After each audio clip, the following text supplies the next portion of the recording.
तो अल्लाह के नबी ने फरमाया कि अपनी जिंदगी की कद्र करो इसके पहले कि तुम्हें मौत आए। वल अस्र, जमाने की कसम है। अच्छा, अस्र का एक मतलब और भी होता है। अस्र का मतलब होता है अस्र का टाइम, जब सूरज ढल जाता है और आसमान में पीलापन आ जाता है और असर की नमाज का टाइम शुरू हो जाता है, उस टाइम को, उस समय को असर कहा जाता है। अब सवाल यह पैदा हो रहा है कि अल्लाह ताला उस टाइम की कसम क्यों खा रहा है? उलमा कहते हैं कि इसके पीछे भी अल्लाह ताला की एक बहुत बड़ी हिकमत है।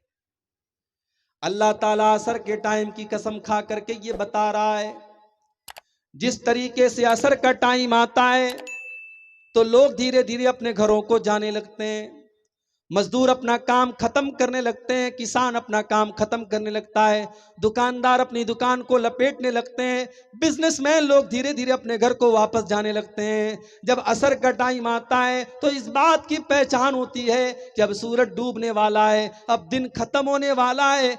ऐ इंसान, तेरी जिंदगी की असर का टाइम हो चुका है। ऐ इंसान, तेरी जिंदगी का सूरज कभी भी डूब सकता है, कभी भी तेरी जिंदगी खत्म हो सकती है। ऐ इंसान, जब भी तू अपने बिस्तर पर रात को सोने जाए तो ये सोच करके सोया कर कि हो सकता है कि वो तेरी जिंदगी की आखिरी रात हो। जब तू सुबह को उठे तो ये सोच करके उठ कि हो सकता है ये तेरी जिंदगी की आखिरी सुबह हो। तेरी जिंदगी की असर का टाइम शुरू हो चुका है।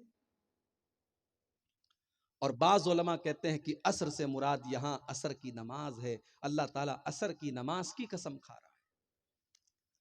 5 टाइम की नमाजें, और 5 टाइम की नमाजों में सबसे अहम नमाज असर की नमाज है। असर की नमाज बीच की नमाज है। दिन की पहली नमाज फजर है, उसके बाद जोहर है, और बीच में असर की नमाज है। 2 नमाजें रात में, 2 नमाजें दिन में, और बीच में असर की नमाज है। इसीलिए अल्लाह के नबी असर की नमाज को बड़ी अहमियत देते थे। अगर किसी की असर की नमाज छूट जाए, अल्लाह के नबी फरमाते हैं फकअन्नमा वो तेरा अहलुहु व मालुहु, गोया कि उसका माल खराब हो गया, उसके अहलो अयाल बर्बाद हो गए, उसकी फैमिली बर्बाद हो गई, उसका परिवार बर्बाद हो गया। असर की नमाज का छूट जाना बहुत बड़ा नुकसान है। अल्लाह के नबी कभी जल्दी किसी पर बद्दुआ नहीं करते थे। जंगे खंदक के मौके पर जब दुश्मनों से लड़ाई चल रही थी और लड़ाई की वजह से अल्लाह के नबी की असर की नमाज कज़ा हो गई, असर की नमाज छूट गई, यहां तक कि सूरज डूब गया और अल्लाह के नबी को मगरिब के टाइम पर असर की नमाज पढ़नी पड़ी। अल्लाह के नबी ने बद्दुआ की, अल्लाह के नबी ने काफिरों के ऊपर बद्दुआ की। आपने फरमाया मल अल्लाहु बुयूतहुम व कुबूरहुम नारा, अल्लाह उनके घरों को और उनकी कब्रों को जहन्नम की आग से भर दे। शगलूना अनिस सलातिल वुस्ता, उनकी वजह से हमारी असर की नमाज कज़ा हो गई, हमारी असर की नमाज छूट गई। तो असर की नमाज बड़ी इंपॉर्टेंट नमाज है। अल्लाह ताला असर की नमाज की कसम खा रहा है। जमाने की कसम, असर की नमाज की कसम, असर के टाइम की कसम। इन्नल इंसान लफी खुस्र, जमाने की कसम खा करके अल्लाह ताला क्या बात कह रहा है? बेशक सारे के सारे इंसान घाटे में। इंडिया का इंसान भी घाटे में, सऊदी अरब का इंसान भी घाटे में, अमेरिका का गोरा भी घाटे में, अफ्रीका का काला भी घाटे में। आदम अलैहिस्सलाम की जितनी औलादें, सारे के सारे इंसानों के बारे में अल्लाह कह रहा है इन्नल इंसान लफी खुस्र, बेशक सारे के सारे इंसान घाटे में। मुकेश अंबानी तो अरबों की संपत्ति के मालिक हैं, टाटा और अडानी और बिरला तो करोड़ और खरबों के मालिक हैं। अय अल्लाह, क्या वो भी खसारे में? फरमाया इन्नल इंसान लफी खुस्र, बेशक सारे के सारे इंसान घाटे में। मेरे बंदो, घाटा ये नहीं कि दुनिया में तुम्हारे पास दौलत है कि नहीं है, दुनिया में तुम्हारे पास रहने को मकान है कि नहीं है, दुनिया में तुम्हारे बाल बच्चे सुखी और चैन से हैं कि नहीं है। घाटा तो ये है, नुकसान तो ये है कि कल अल्लाह की बारगाह में, जब अल्लाह की बारगाह में हिसाब किताब किया जाएगा तो तुम्हारा हिसाब ये निकले, तुम्हारा अंजाम ये निकले कि तुमको जहन्नम में डाल दिया जाए। ये असल घाटा है, ये असल खसारा है। इन्नल इंसान लफी खुस्र, और सारे के सारे इंसान इसी घाटे में हैं। जिनके अंदर चार चीजें पाई जाएं उनको छोड़ करके बाकी सारे के सारे इंसान घाटे में हैं। तो घाटा यह है कि इंसान कयामत के दिन जहन्नम की आग में चला जाए। मेरे प्यारे साथियों, आज दुनिया में एक मामूली सी आग लग जाती है, कोई उस आग में जल जाता है, मर जाता है, उसकी लाश हमारे सामने आती है, उसकी लाश को हम देख नहीं पाते। कमजोर दिल और दिमाग का आदमी किसी जली हुई लाश को देख नहीं सकता। बहुत सी औरतें तो देख करके उल्टी कर देती हैं। सोचो मेरे भाइयों, दुनिया की आग से हम इतना डरते हैं और दुनिया की आग में कोई जल जाए तो हम देख करके बर्दाश्त नहीं कर पाते। अल्लाह के नबी फरमाते हैं, नारुकुम जुज़उम मिन नारी जहन्नम, तुम्हारी दुनिया की आग तो जहन्नम की आग का एक हिस्सा है। जहन्नम की आग तो दुनिया की आग से 69 गुना ज्यादा है, 69 टाइम ज्यादा खतरनाक है। दुनिया की आग पेट्रोल से जलती है, डीजल से जलती है, मिट्टी के तेल से जलती है, लकड़ी और कोयले से जलती है, लेकिन जहन्नम की आग किससे जलती है? फरमाया वक़ूदुहन्नास वल हिजारा, जहन्नम की आग तो इंसानों और पत्थरों से जलती है। कल कयामत के दिन जिसको अल्लाह ताला फमन ज़ुज़िया अनिन नारी व उदखिलल जन्नत फ़क़द फ़ाज़, जिसके बारे में अल्लाह ताला ये फैसला कर दे कि वो जहन्नम की आग से बचा लिया गया, उसको जन्नत में डाल दिया गया, वही कामयाब है, वही प्रॉफिट में है, वही फायदे में। और जो जहन्नम की आग में चला जाएगा, मेरे प्यारे साथियों, अल्लाह फरमा रहा है इन्नल इंसान लफी खुसरिन, उससे बड़ा खसारे वाला कोई नहीं है। आप लोग तो किसान लोग हैं, खेती करते हैं। किसान जमीन की जुताई करे, टाइम पर बीज को बोए, जमीन के अंदर जितनी मेहनत करना है सारी मेहनत करे, उसके बाद सैलाब का पानी आए, उसकी सारी खेती को तबाह करके लेके चला जाए। सोचो उस किसान को कितनी तकलीफ होगी। उसको इस बात की तकलीफ, उसको इस बात की तकलीफ तो हो ही रही है कि उसका खेत चला गया। उसको इस बात की तकलीफ ज्यादा होगी कि मैंने मेहनत की थी, मैंने बुआई की थी, मैंने जुताई की थी, मैंने उस खेत के अंदर अपना कैपिटल लगाया था, मेरा सारा कैपिटल बर्बाद हो गया। मेरे प्यारे साथियों, जिसके पास ईमान नहीं, जिसके पास तौहीद नहीं, कल कयामत के दिन वो भी खसारे और नुकसान में होगा, उससे ज्यादा खसारे में कोई नहीं होगा। अल्लाह ने फरमाया कुल हल नुनब्बिउकुम बिल अक्सरीन आमाला अल्लज़ीना ज़ल्ला सायुहुम फिल हयातिद दुनिया व हुम यहसबून अन्नहुम युहसिनून सुना। मेरे बंदो, सबसे ज्यादा खसारे में और नुकसान में तो वो लोग हैं जो दुनिया में नेकी का काम करते थे और ये सोच करके करते थे कि उनको सवाब मिलेगा, मगर कल आखिरत में सवाब मिलने के बजाय उनकी नेकियों को अल्लाह ताला बर्बाद कर देगा। इन्नल इंसान लफी खुस्र, बेशक इंसान घाटे में।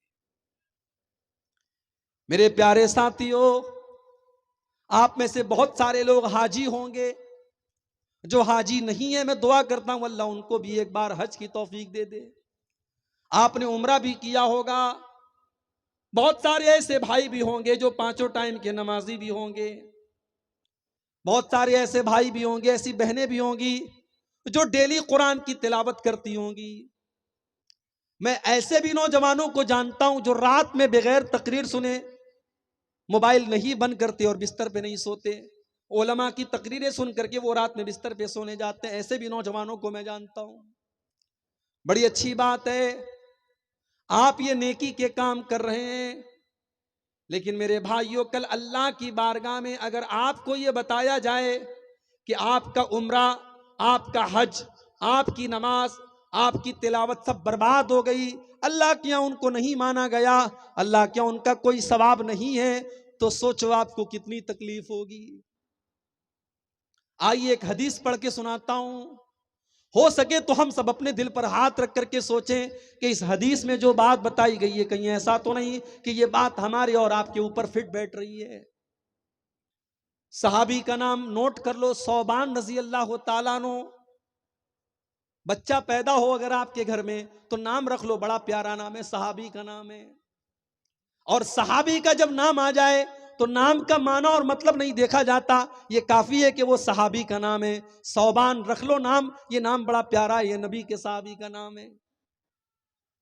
सौबान रजी अल्लाह ताला अन्हु फरमाते हैं, अल्लाह के प्यारे नबी ने फरमाया, ला लमन्ना क़वामम मिन उम्मती यातून यौमल क़ियामति बिहसनातिन अमसाल जिबाल तिहामत बीज़न। मैं अपनी उम्मत में ऐसे लोगों को जानता हूं, कल क़यामत के दिन वो आएंगे और पहाड़ों के बराबर वो नेकियां लेकर के आएंगे, वो हज लेकर के आएंगे, वो उम्रा लेकर के आएंगे, वो नमाज लेकर के आएंगे, वो ज़कात लेकर के आएंगे, वो सदका खैरात लेकर के आएंगे, वो बहुत सारी नेकियों को लेकर के आएंगे। फयजअलुहल्लाहु अज़्ज़ा व जल्ला हबाअम मंसूरा। अल्लाह ताला उनकी नेकियों को हवा में उड़ा देगा, उनकी नेकियों को बर्बाद कर देगा, उनकी नेकियां अल्लाह ताला के यहां काउंट नहीं होंगी। सहाबा डर गए, घबरा गए।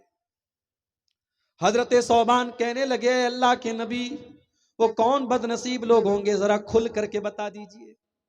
आय अल्लाह के नबी, सिर्फ हम लना वजल्लिहिम लना, आय अल्लाह के नबी जरा क्लियर बता दीजिए वो कौन बदनसीब लोग होंगे जो नेकियों का पहाड़ लेकर के आएंगे मगर उनकी नेकियों को अल्लाह ताला क्या काउंट नहीं किया जाएगा।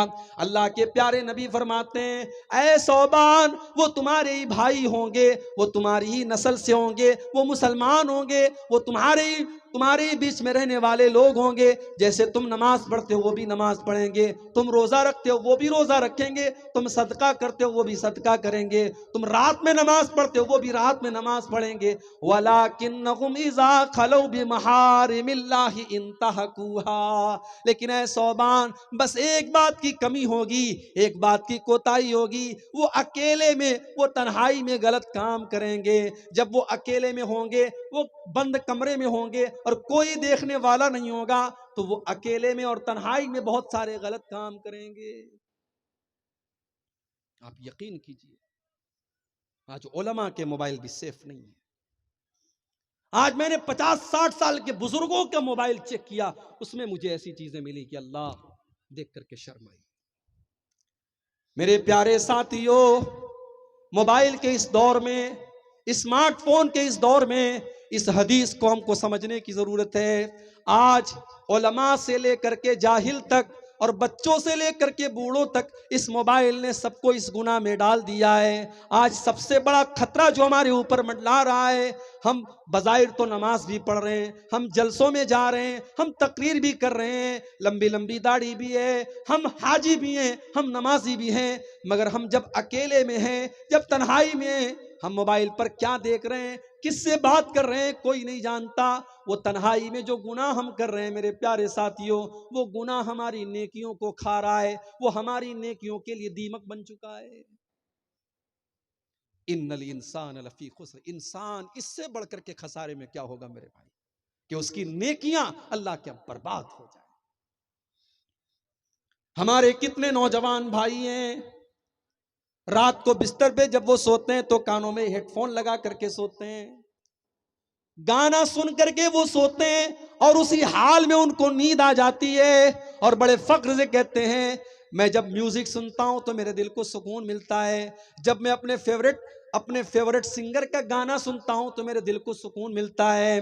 मेरे प्यारे भाई, उसी गाना को सुनते हुए अगर तुझे मौत आ गई, बिस्तर पे सोने के जाने के टाइम अल्लाह के नबी ने जो दुआ हमको सिखाई है, उस दुआ में हम क्या कहते हैं, अल्लाहुम्मा बिस्मिका अमूतु व अहया, आय अल्लाह मैं तेरे ही नाम से मरता हूं और तेरे ही नाम से जीता हूं। इसलिए कि जो नींद होती है वो भी एक तरीके की मौत होती है। नींद में भी अल्लाह ताला हमारी रूह को कब्ज करता है और जब हम सो करके उठते हैं तो अल्लाह हमारी रूह को वापस डाल देता है। इसीलिए जब आदमी नींद में होता है तो होशो हवास में नहीं होता है। इसीलिए अगर नींद की हालत में कोई गुनाह हो जाए तो अल्लाह ताला के यहां उस पर पकड़ नहीं होगी, क्योंकि नींद की हालत में इंसान होशो हवास में नहीं रहता है।